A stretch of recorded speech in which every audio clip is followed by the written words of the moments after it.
Hey there. It's another beautiful day. Let's watch some stuff. Some people do stupid things. Don't do stupid things. You are about to hear my opinion. Do your own research. Anyone else notice that we're just going in circles now? It's with everything. Look at streaming services. It is 100% at a point. It's just cable. It is just like cable. There are hundreds of streaming services, just like there were hundreds of channels that you have to pay for separately. They all run ads on them, and you have to have all of them to have access to your favorite shows. That is literally cable, but shittier. Uber just created rideshare where they have predetermined locations that people can meet at. An Uber will come and pick you up among all the other people that show up and drive on a predetermined route to drop people off. That is literally the bus. It is exactly the bus, but shittier. I swear to God, we are like 6 months away from people coming out and saying, oh my gosh, I'm so tired of losing my phone. If only there was a way to have it mounted to my wall and connected to a wire so I know I won't lose it and I know it won't drop calls. We are months away from that happening. We totally are. I mean, vinyl is making a comeback now. The kids are like, hey, I have records. I can keep a collection of the songs that I like to hear and play them on this cool device. What's next? Breaking news, Ziploc is being sued in a class action lawsuit. They're getting what's coming to them. Wait until you hear what they failed to inform you about. So in this class action suit, it alleges that Ziploc says you can microwave stuff in their containers and Ziploc bags and that you can freeze it in the Ziploc bags and containers. However, they failed to mention that releases a ton, like millions to billions of microplastics. So the suit is about the fact that they failed to let you know that if you use their bags as directed, you're exposing yourself to toxic microplastics, which is a problem. Now, the problem with microplastics, other than the obvious, is that they're made of petrochemicals, they're endocrine disruptors, they're fertility damaging compounds, and they have heavy metals in them. Which, if we know anything about the human body, we are an electric being. We emit an electromagnetic field. It's called your aura. And because of your heart and your blood pumping with the iron in it and everything, it creates a field.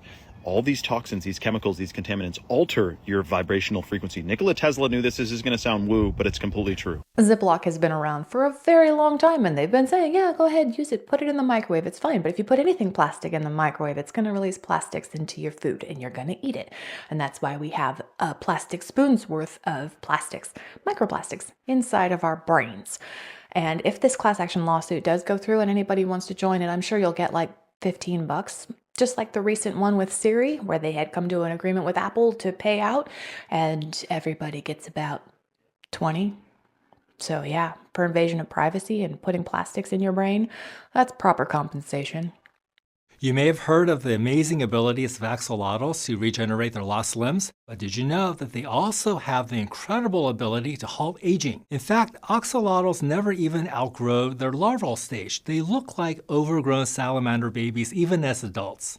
Now, new research shows that at 4 years old, their bodies can stop one of the key mechanisms of aging, the epigenetic clock. An epigenetic clock is an estimate of an animal's biological age based on how life events like stress or diet can turn certain genes on or off.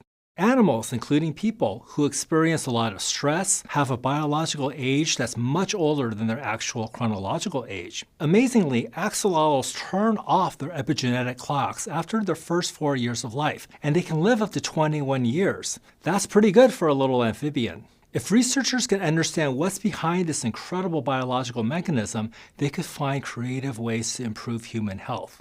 I feel some seriously interesting CRISPR tech fountain of youth stuff coming out in our future. I just read the most disturbing thing about axolotls, and I need to know if anyone else knew this, because I had no idea. So I was initially reading a study about a team that sequenced the axolotl genome and how they're trying to use that to figure out if we will ever be able to regenerate limbs in humans. But I was quickly sidetracked by the fact that feeding amphibians mammalian thyroid somehow causes them to metamorphosize. But the axolotl has evolved to be in a permanent larval stage, so that's why they have the gills all the time and the really big tail that helps them swim. So you may also be wondering, what happens if you feed an axolotl mammalian thyroid? Here you go. If you give it that hormone on day 0, it's going to look like a normal axolotl. By day 43, it looks like a regular salamander. So the axolotls just like turn into regular salamanders. So if you feed this guy mammalian thyroid, he turns into this. And I just don't really know what to do with this information. Like, it just blew my mind. I had no idea. Now, I think it would be super cool if we were able to find something in its genetic structure that helps humans, regrow limbs. That would be absolutely crazy. But why are they giving it mammalian thyroid? They're trying to evolve it, which is actually de-evolving it, because it's already evolved to where it can stay in its larval state and live longer. Why would we want to do that? Are they trying to see if they give it thyroid? Oh, so if we take away mammalian thyroid, will it make us stay in our larval state? We're not larvae, but still. Fountain of youth stuff. Here's how to make the McDonald's chicken nuggets exactly at home. Our first ingredient is bleach. Cheap mass-produced chicken in the US is danked in a chlorine bath to disinfect it and to soak in some water away. Let it sit for 30 minutes. Then roughly cut it and put all of it in the grinder, including those things. You want a pink, disgusting looking paste. Time to season our nuggets, and to make them juicy they add sodium phosphate. I got this heavy duty industrial cleaner from Home Depot. McDonald's probably use a food grade one, but this is essentially the same thing. Then add yeast extract, wheat starch, natural flavoring, safflower oil, dextrose, citric acid and salt. Mix all of this together and shape into chicken nuggets. Now we need to coat them. Water, flour, corn flour, baking powder, then a cocktail of phosphates that's great to make them puffy, but not so great for your kidneys. And some spices. Mix it well and throw them in. Now to fry this, they are using a blend of cheap, genetically modified seed oils. But that's not it. They add to the oil TBHQ, a petroleum-derived preservative, and a metal polysoloxane, essentially silicone, so it doesn't bubble too much. And then when they are done cooking it, they are placing it boiling hot into this paper container that's actually lined with polyethylene for extra microplastics. Send this to your friends who are addicted to McDonald's and let them know, would you eat this crap? Yes, it's disgusting. Yummy. I don't eat McDonald's. I haven't eaten McDonald's in a very long time. And I can't even eat chicken lately. Something about the chicken, it's just weird. My body just doesn't want it. It says no. Gross. Inspired today to show you what you think you're getting when you go to a restaurant versus what you're likely actually getting. Let's go look. Going to the restaurant supply store today.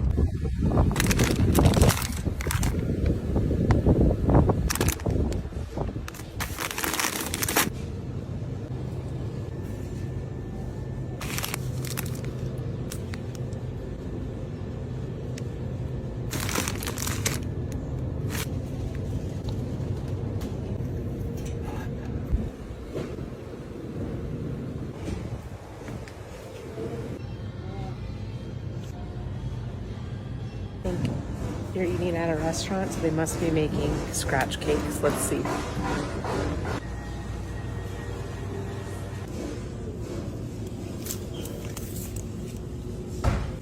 Homemade. How about an apple pie? Ooh, yeah, soft serve.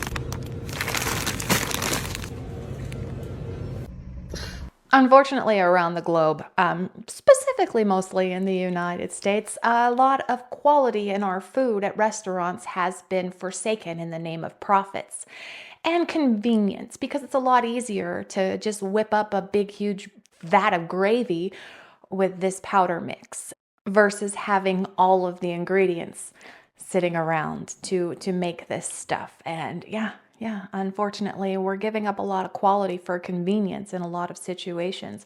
And if they're not made like that at the restaurant, they're shipped in pre-made from a factory, probably from the very same thing, into like little pouches that go into boiling water. And the pouches are made of plastic. So, yeah. Well, here's something I didn't know until today. You know the song this frog sings in the old Looney Tunes cartoon? Hello, my baby. Hello, my honey. Hello, my ragtime gal. Well, that song is a novelty song making fun of the word hello, which was new when the song came out. See, the word hello as a greeting only goes back to the invention of the telephone. You may have heard the trivia that when Alexander Graham Bell was developing the phone, he wanted people to shout the word ahoy into the phone when they answered. And it was Thomas Edison who convinced people to start saying hello, which prior to that that word was used to express surprise. It wasn't something you would say as a greeting to someone on the street. You would say good morning or something like that.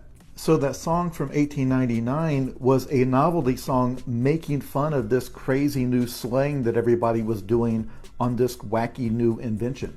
In fact, lots of our greetings and gestures are way more recent than you think. The high five, that was invented in my lifetime in the mid-70s. The term high five wasn't added to the dictionary until 1980. How many of y'all knew that Michigan J. Frog was making fun of hello? I had no clue that that song was making fun of hello, which makes a lot of sense because it wasn't being used, just like the high five is a new thing, and especially new is the fist bump.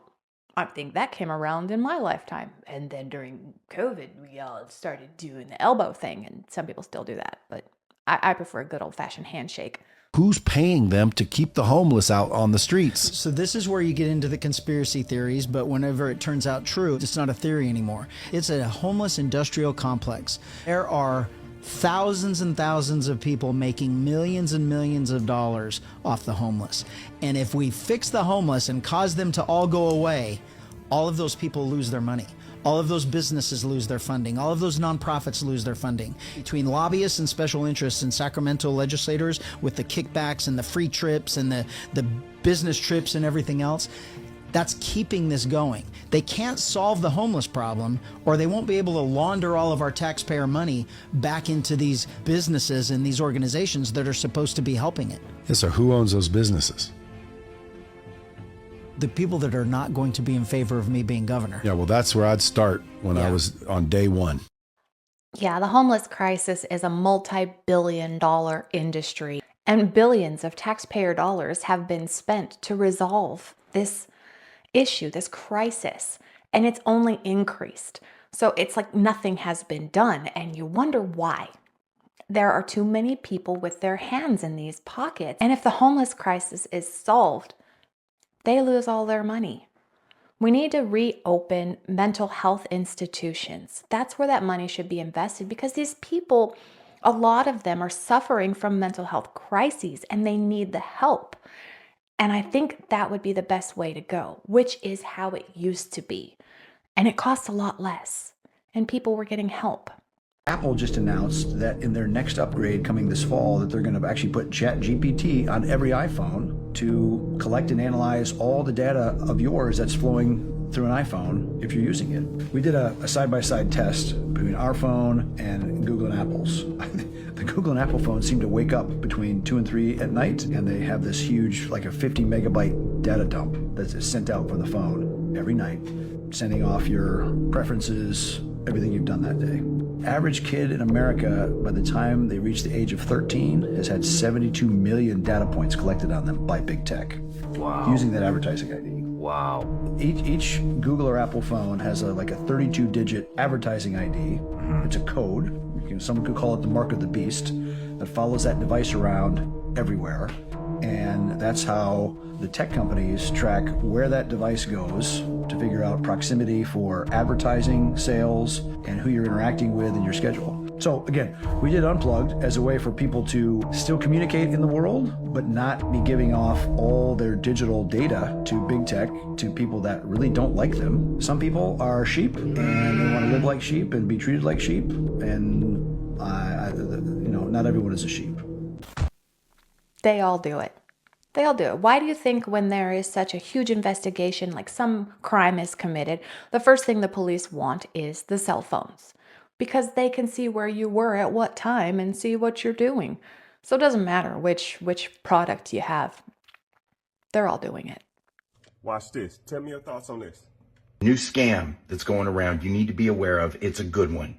It's one that would have gotten me or one of my family members or someone I care about. A package is going to arrive at your house. Maybe it's a box, maybe it's a padded envelope. It will be addressed to you with your information on it.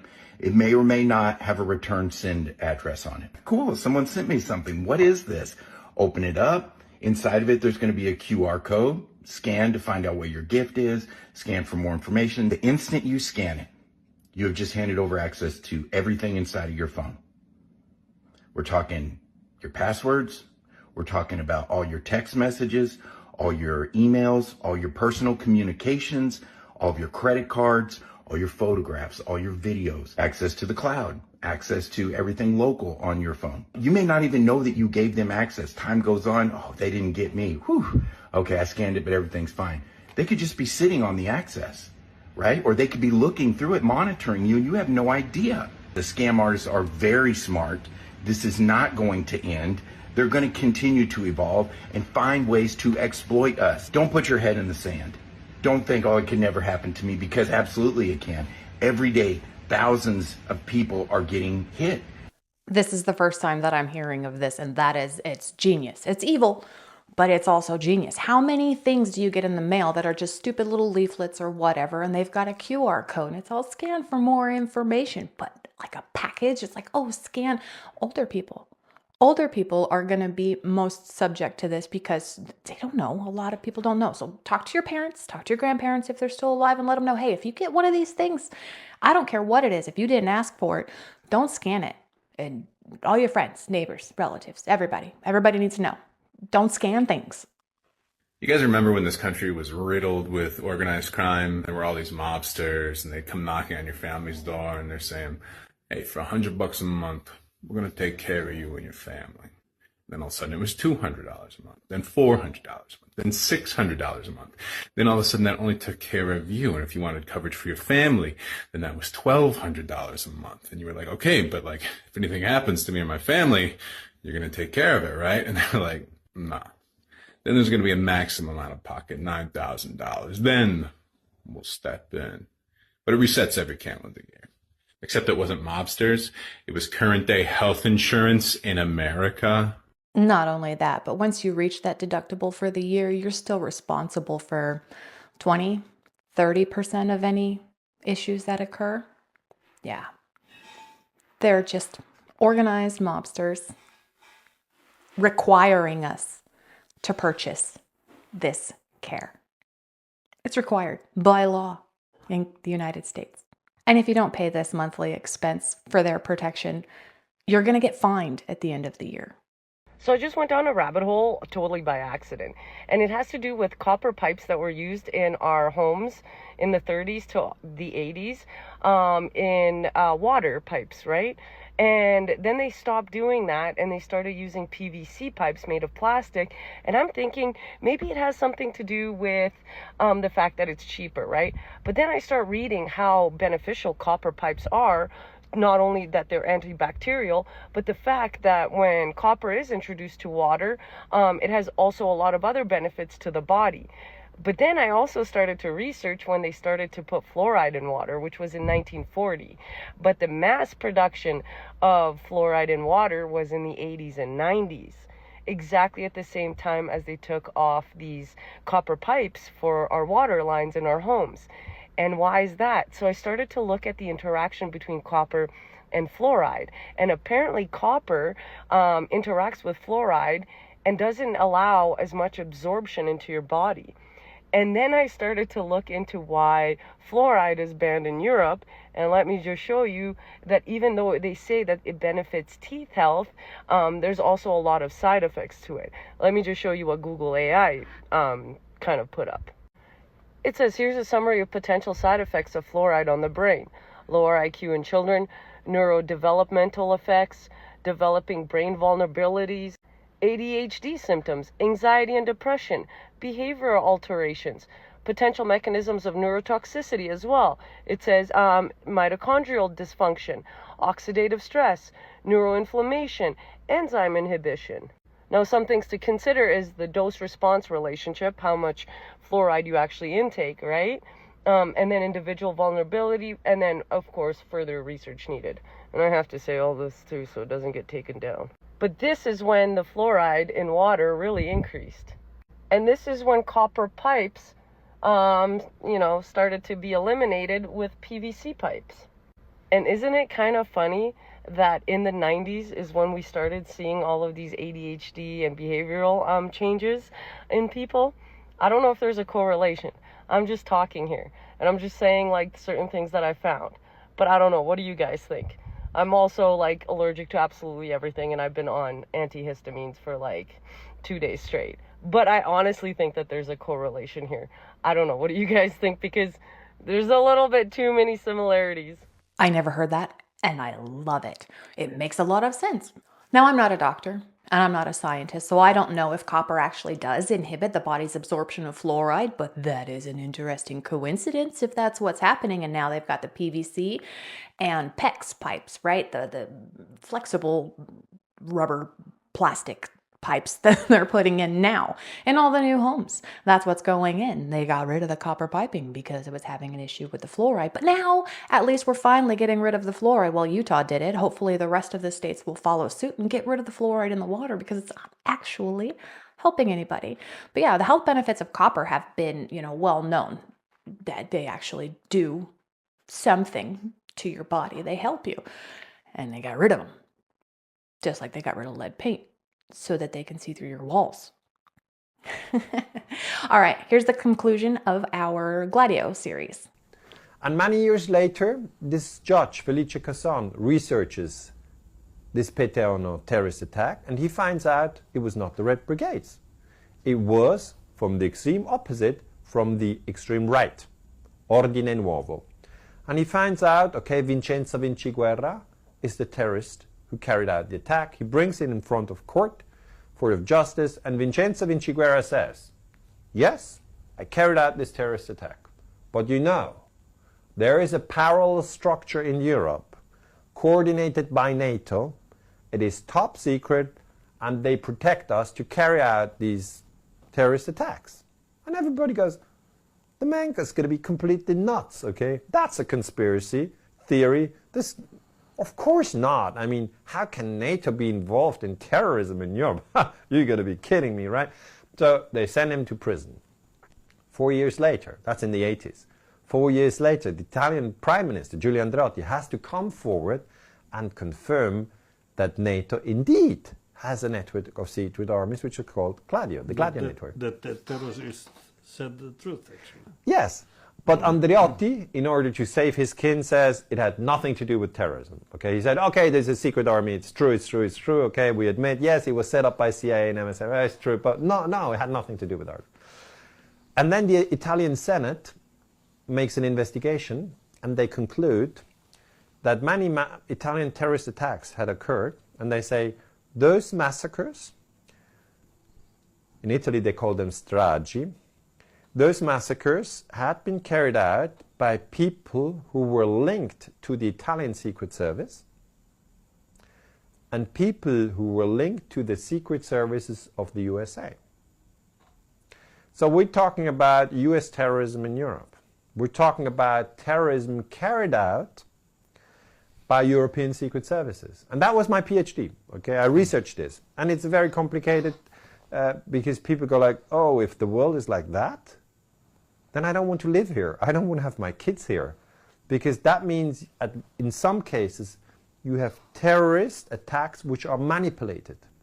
And I always say, unfortunately, this is true. Okay? We can't say, oh, I don't want to hear it, and then it doesn't happen. It's true. So what we have to do is we have to look at terrorism very, very critically, because sometimes you have sort of real terrorism. Some crazy Muslim blowing himself up in a supermarket. Okay? Real terrorist. And sometimes you have fake terrorism. You hear crazy Muslim killed many people, but in fact it was the Secret Service who carried it out. Or in the Cold War, you have sometimes real terrorism, the Brigate Rosse who shoot somebody, and sometimes you have the Secret Service who carries out a terrorist attack and says it was the Brigate Rosse. And that makes it all a game of deception, of confusion.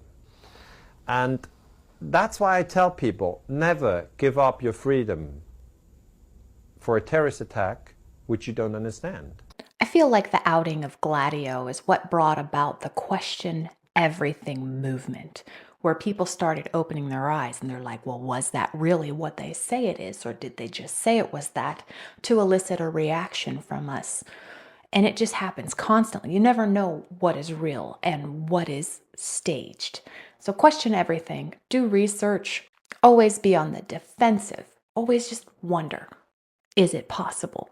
because there's a very good chance that it is. On that note, I'm calling it for today. Thank you so much for sharing your time with me. If you haven't already, please hit that like button, consider subscribing, and then come on back because we're going to watch some new stuff. I'll say different things. It's going to be fantastic. Until then, have a wonderful day.